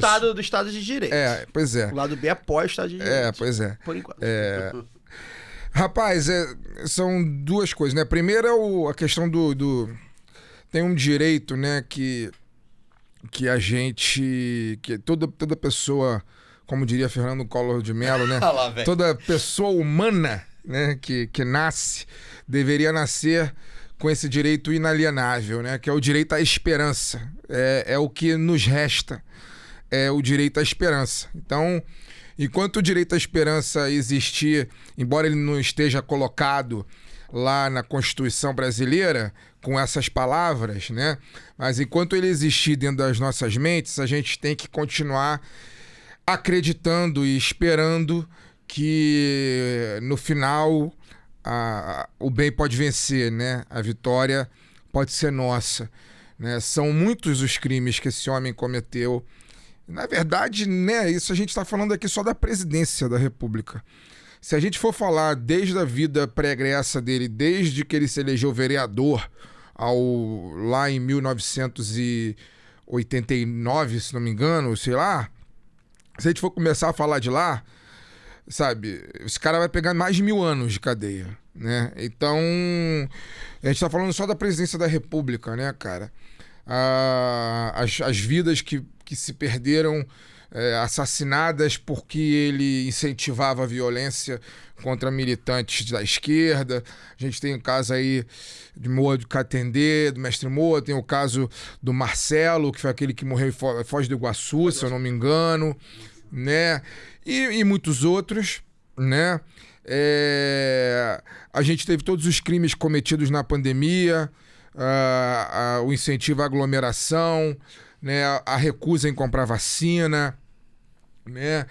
A gente sabe de toda a ligação que esse homem tem com aquilo que há de pior na política nacional, desde grupo de extermínio a sicário e miliciano, e entre outras coisas, né? Então, o que a gente tem nesse momento, e daí agora é revelado essa situação toda, né, que foi revelada ao longo dessa semana. Então, o que nos resta é o direito à esperança. Enquanto acontecer, enquanto houver a esperança de que não só o Jair Messias Bolsonaro, mas Jair Messias Bolsonaro e toda a sua entourage ali principalmente os militares, de militares, O meu sonho é ver, inclusive, empresários que financiaram todo esse movimento, muitos. né? Esse movimento, né, neofascista no Brasil. E aí a gente tem aí vários empresários, inclusive empresários de mídia, né? Alguns já não estão mais aí, Morreram recentemente, já estão no né? inferno. Mas tem outros que estão muito bem por aí. Circulando livre, leve e solto, inclusive agora fazendo acenos ao novo governo, que já não é tão novo, que já tá quase na metade. Então, cara, o que nos resta é o direito à esperança. Hoje o Gerson Camarote, o impoluto Gerson Camarote da Globo News, falou que é um dia triste pro Brasil, porque a gente teve um ex-presidente indiciado. Meu querido, fale por você. Fale por você. Eu não tô alegre, né? Mas não tô nem um pouco triste, porque triste foi, né? Falou isso mesmo? Falou. Triste foram os 4 anos que esse sujeito esteve na cadeira da presidência da República, subvertendo tudo que a gente, né, se convencionou a chamar de política, né? Levando a política às piores consequências, levando a política ao familiar não falar mais com o familiar, ao vizinho matar vizinho e por aí vai, né? Então fale por você quando você acha triste. E aí uma outra coisa que eu queria deixar, né, comentar sobre esse caso é que o outro impoluto também, General Braga Neto, né, o sujeito deplorável, né? Deplorável, ele soltou uma nota. Ele soltou uma nota dizendo que repudia as acusações e que não entende, né? Que, enfim, inclusive a imprensa ficou sabendo antes dele. Olha só, né? Quem diria que um militar é contra a liberdade de imprensa, né? Militar, se não tiver liberdade de imprensa, como é que as pessoas vão saber que os militares, por exemplo, superfaturam Viagra, superfaturam doce de leite, superfaturam muitas outras coisas, superfaturam obras, inclusive, prótese peniana e por aí vai, né? Então, seu General Braga Neto, o papel da imprensa é colocar aí o furo para que as pessoas tomem conhecimento daquilo que vocês não querem que a sociedade saiba, né? Fora isso, não é jornalismo, é SBT. É Rede TV, né? De vez em quando funciona no Brasil, né? É raro. O SBT, inclusive, funcionou no caso da bolinha de papel. Se não fosse o SBT, ninguém saberia que o que bateu na cabeça do Serra foi uma bolinha de papel. Mas é isso, né? Se não for jornalismo, é SBT, é Rede TV, essas coisas que vocês estão acostumados a comprar. Luara, se o pessimista do Engenho da Rainha tá falando de verbo esperançar, a otimista de Vila Velha deve estar já pronta, já com champanhe já na mesa, né? Como é que você viu esse indiciamento, esse terceiro indiciamento do Bolsonaro? Como é que você faz essa leitura? E principalmente, e aí tem uma outra leitura que eu queria convidar também você a fazer, que é a leitura eleitoral, né? Porque acontece mais um indiciamento, o lance lá do kamikaze lá, do doidão lá que se matou, para essa prisão desses militares tramando uma execução do Lula, a coisa foi escalonando. E é bom lembrar que o Bolsonaro, há semanas atrás, já sendo normalizado pela mídia novamente, escrevendo coluninha sobre democracia, aceitar as urnas. Dando entrevista no Globo sobre eu sou o candidato. Ainda que a justiça funcione, vamos ver como a justiça vai funcionar, isso politicamente para ele é mais um indiciamento, mais um crime que ele vai ter que responder, né? E não necessariamente a esquerda ou o campo democrático ganha com isso, mas até entre eles a gente sabe que eles são mais fraticidas do que nós, hein? Acreditem, eles são mais fracionados do que a gente. Como é que você também tá vendo questão política, ou seja, né? Tarcísio de Freitas, né? Dando uma risadinha, Caiado, que dizem que tem pretensões, dando uma risadinha, Zema, como é que você vê isso?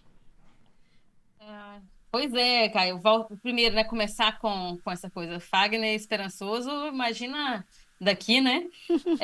Eu acho que é importante o indiciamento, mas eu fico preocupada com uma coisa, assim, já vou entrar nesse do discurso, assim, essa normalização do Bolsonaro que é feita pela, né, de onde menos se espera que não vai sair nada mesmo, então é feita pela mídia hegemônica, já vinha sendo feito. Essa declaração que o Fagner trouxe aqui do camarote, por exemplo, também é uma normalização. Oh, que tristeza, né? Nós que vivemos nesse país tão republicano, né? Nessa democracia tão consolidada, que tristeza ter mais um...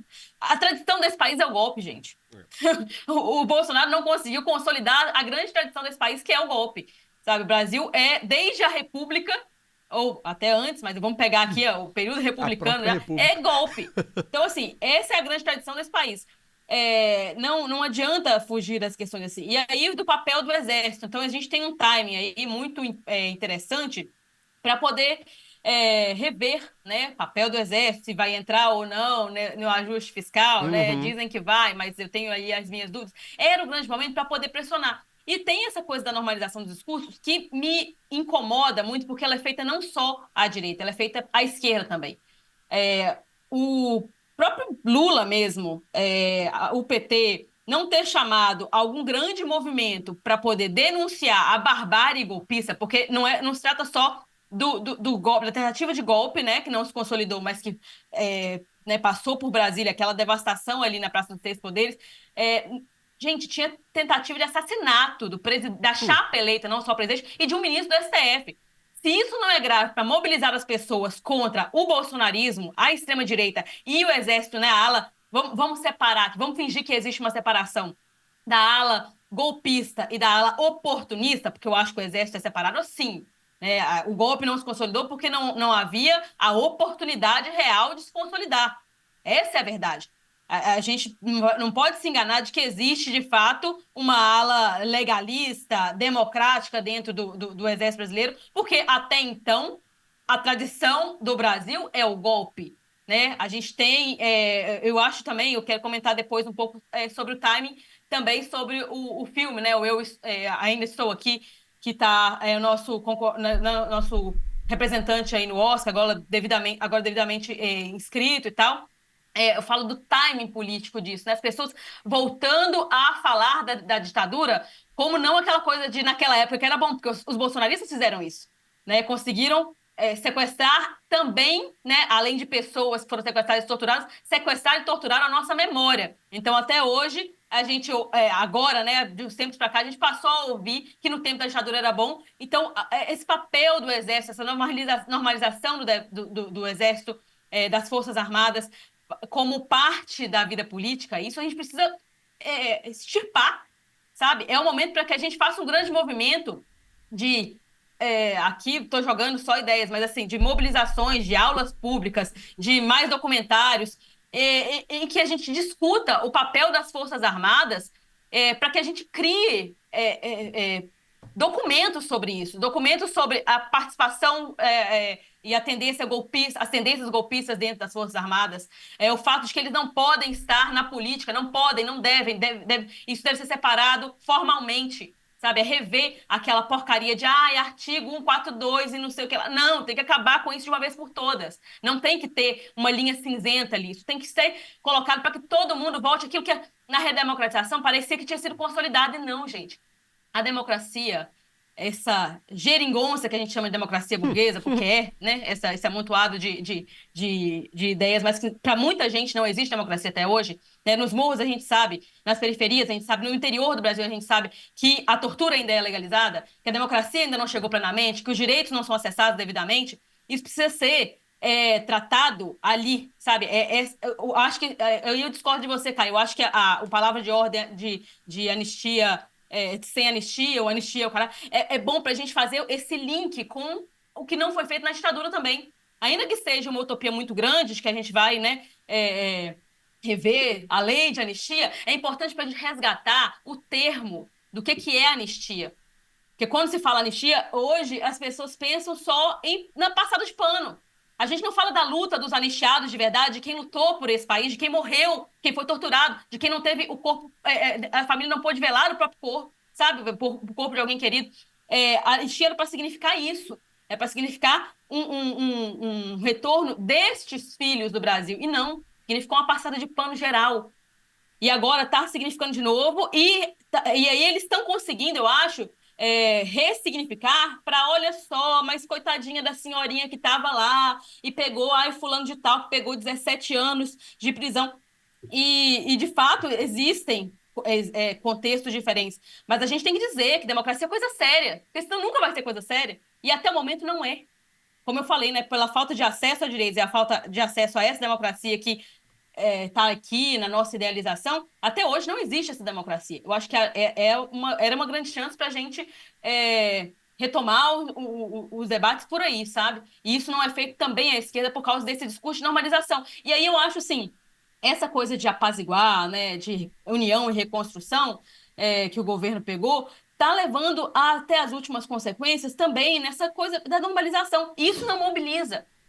E a gente está vendo do lado de lá quem é que tá. É gente que queria matar, saca? Não é um negócio assim, Ainda pô, quer, vamos né? aqui.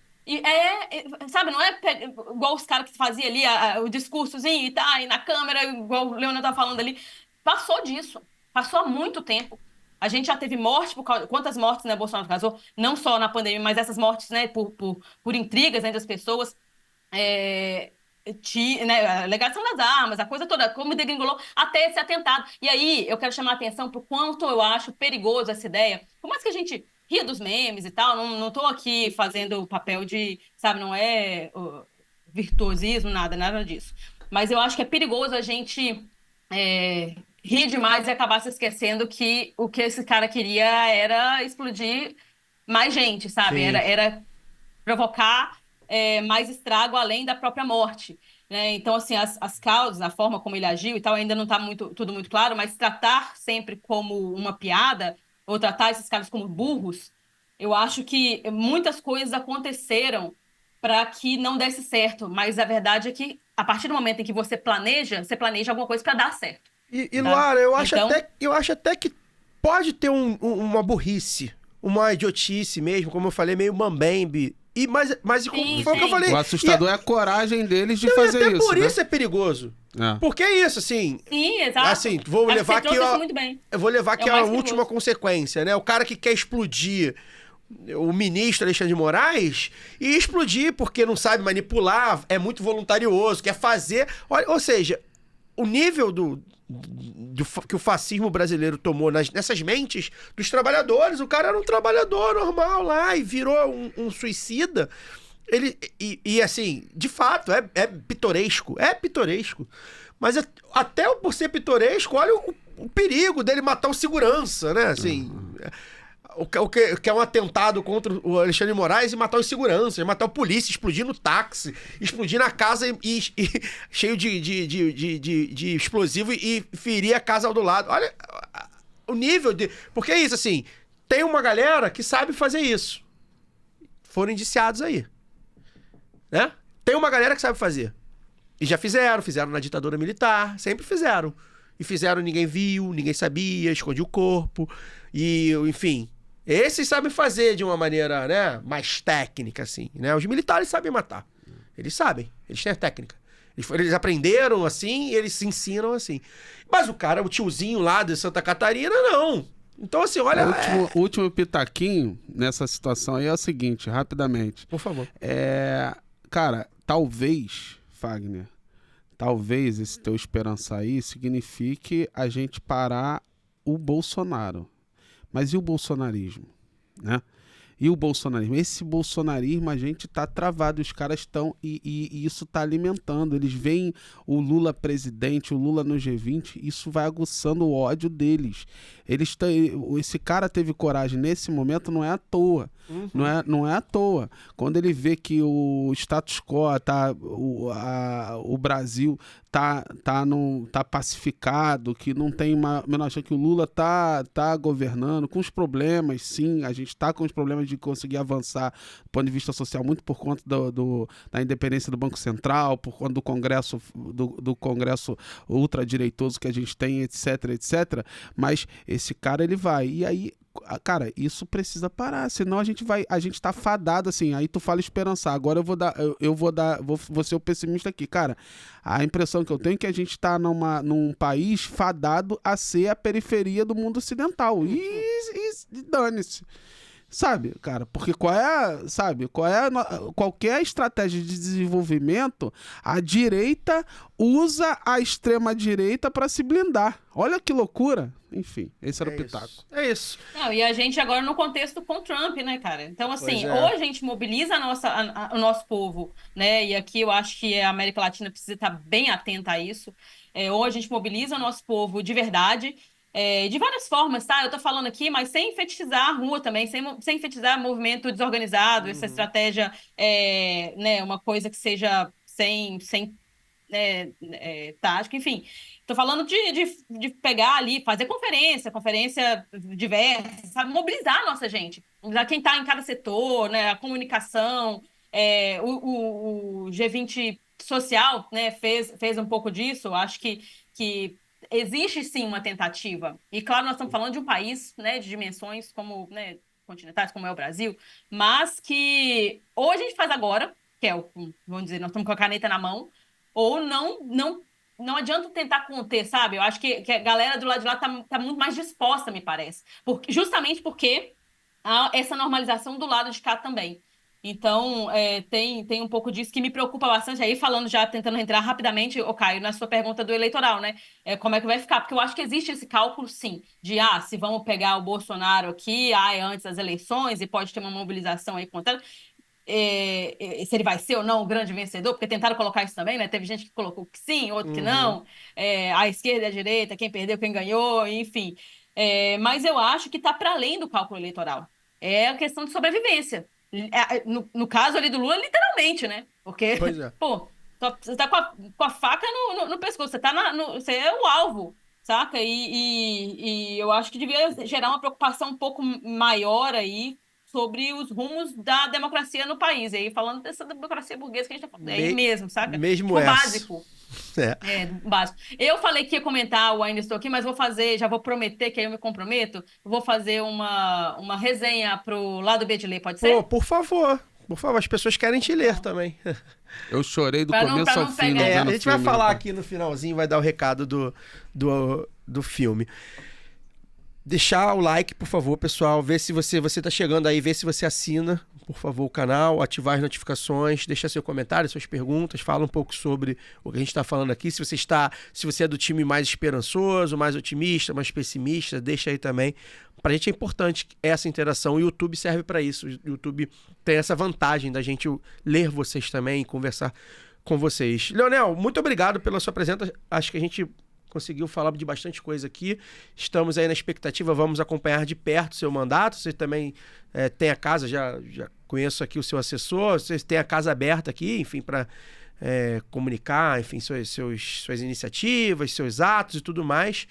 Desejamos sucesso, né? Que seja um mandato de alguma forma vitorioso, porque a gente sabe todas essas contradições que você citou aqui, né? Mas a gente acredita que novos nomes oxigenando, com uma nova forma de fazer política, fazer a velha política, mas de nova forma também, pra gente é muito legal. A gente que está acompanhando aqui de perto, faz o lado B do Rio há tanto tempo, a gente viu a esquerda ser dada como morta, o PT ser dado como morto, Lula ser dado como não player, e aí quando a gente vê, né, novos quadros aí eleitoralmente, a gente também se esperança, como o Fagner disse. Obrigado. Deixa seu recado final, suas redes e tudo mais, como a gente pode te acompanhar. Show. Como o Fagner falou aqui, ele ficou desgostoso que ele percebeu que aquilo não é crítica não que tu fez, cara, é constatação. A gente é eleito e a primeira coisa que a gente pensa é já como se a gente já estivesse em campanha para a próxima eleição. Isso quer saber se é hipocrisia nenhuma, eu também penso assim. A única diferença, talvez, é que eu tenho uma porra de uma consciência aqui, de um caminhão nas costas aqui que fica falando na minha cabeça aqui, e eu não posso perder, não posso esquecer de onde eu vim, não posso esquecer o que eu vim fazer aqui, e quero sim, a gente vai pensar em reeleição, infelizmente, verdade seja dita, a gente acaba pensando qual o próximo passo, se é uma reeleição, se é disputar outro, quem político que fala isso está mentindo, mas a gente tem que ter o pé no chão. Eu costumo dizer, pé no chão, cabeça erguida para seguir, mas o pé no chão é pagar o preço de, às vezes, de ficar do lado do povo, do lado de quem mais precisa. É isso que eu vou tentar, pode me cobrar, tô aqui para isso. Enquanto eu ainda tiver força, eu vou tentar dar o meu melhor. Quando eu não tiver mais, paciência. É isso, é ter o mandato e o mandato como horizonte e também ter o horizonte da transformação da vida das pessoas. Exatamente. Como objetivo, né? Minhas redes, ó, Leonel de Esquerda, galera, por favor, dá essa moral lá, só chegar lá no Instagram, Facebook, TikTok, ou você é de esquerda e não sabe no YouTube. O Leonel não tem nenhuma relação com o Leonel Brizola, não? O nome? Meu pai me botou meu nome de Leonel porque meu pai é brisolista, né? Meu pai é brisolista, eu nasci em 1989, Brizola disputando a presidência da República. Meu pai semi-analfabeto, paraibano, mas sempre foi de esquerda. É isso aí. Sempre que eu via desde a primeira vez, eu imaginei que tivesse alguma deixa seu boa influência noite, então, por favor, Fagner. Não, agradecer, Leonel. Prazer conversar com você aí pessoalmente pela primeira vez. Já tô ligado lá nas suas redes, vou continuar, obviamente. Agradecer a Lu pela presença, mais uma vez aqui com a gente. Caio, e só quero dar um recado final. A gente estava falando agora há pouco aí do Ainda Estou Aqui, né? No domingo agora, dia 24, vai acontecer lá mais uma edição do projeto, nosso querido projeto Domingo é Dia de Cinema, lá no Estação Net Rio, né? Contar aí para quem não conhece pela milésima vez aqui, é um projeto que foi criado há mais de 25 anos, voltado para poder servir como educação complementar aos estudantes de pré-vestibular de favela aqui do Rio de Janeiro. O camarada Leon Diniz que toca isso aí na raça há muitos anos, professor de geografia. E a gente agora, esse domingo, vamos fazer a sessão do Ainda Estou Aqui, né, lá às 9 horas da manhã. O ingresso, eu não tô com valor aqui exatamente, mas acho que é R$5, quer dizer, muito mais barato do que uma sessão de cinema tradicional. Domingo, dia 24 de novembro, às 9 da manhã, lá no Estação Net, Rua Voluntários da Pátria, número 88, ali pertinho da estação de metrô de Botafogo. Depois do filme tem uma roda de conversa com a Marina do MST, que também já esteve aqui com a gente antes de ser eleita deputada, e com o camarada professor Lucas Pedretti, que é uma das pessoas que... Vamos trazer aqui. Precisamos trazer aqui, é uma das figuras que mais da nova geração aí, né? Os acadêmicos já da nova... Já citei aqui, inclusive.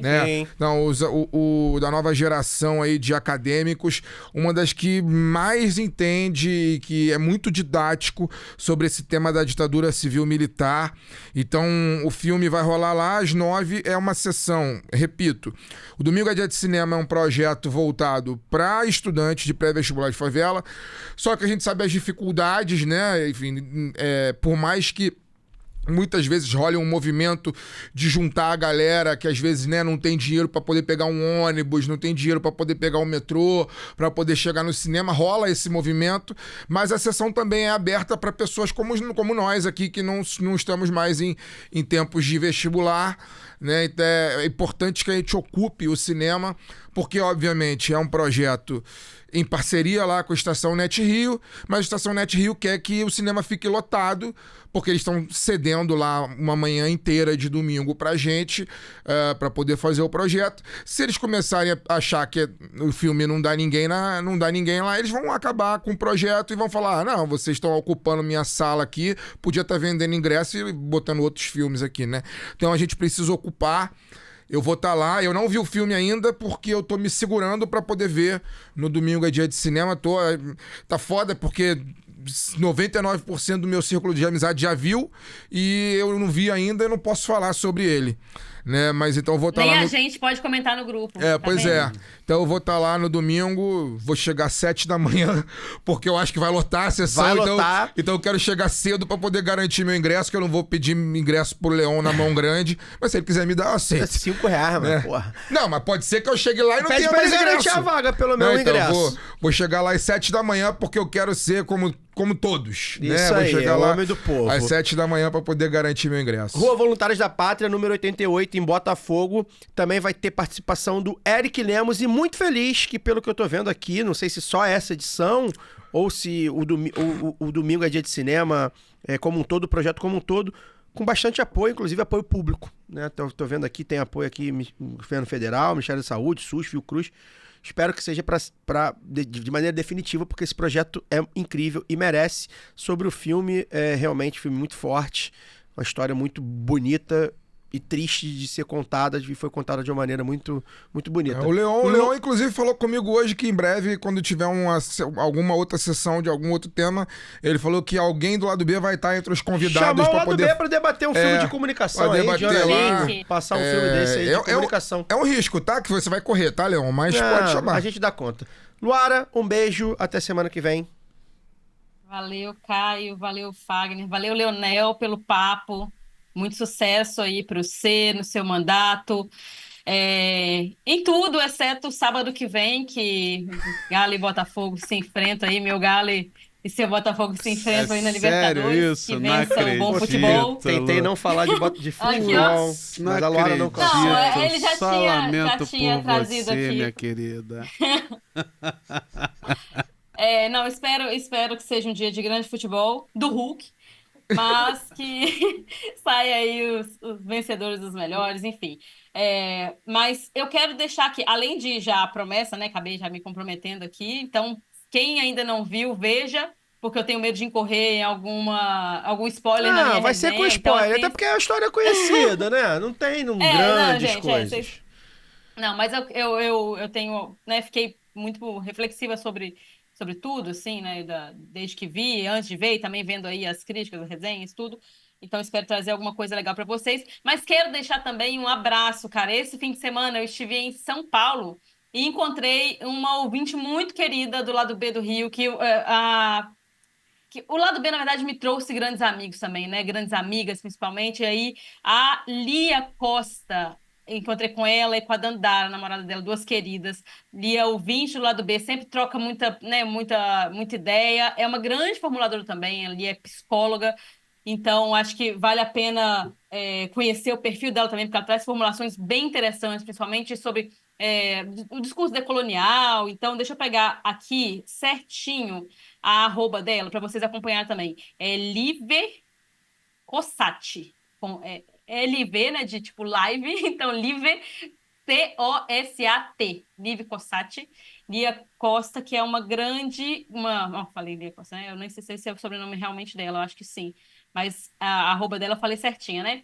Acompanhem, cara, é muito bom de acompanhar. Eu trago muitas das coisas que eu converso com a Lia, que eu passei a conversar com ela justamente porque, né, eu vim do lado B, a gente fez essa amizade.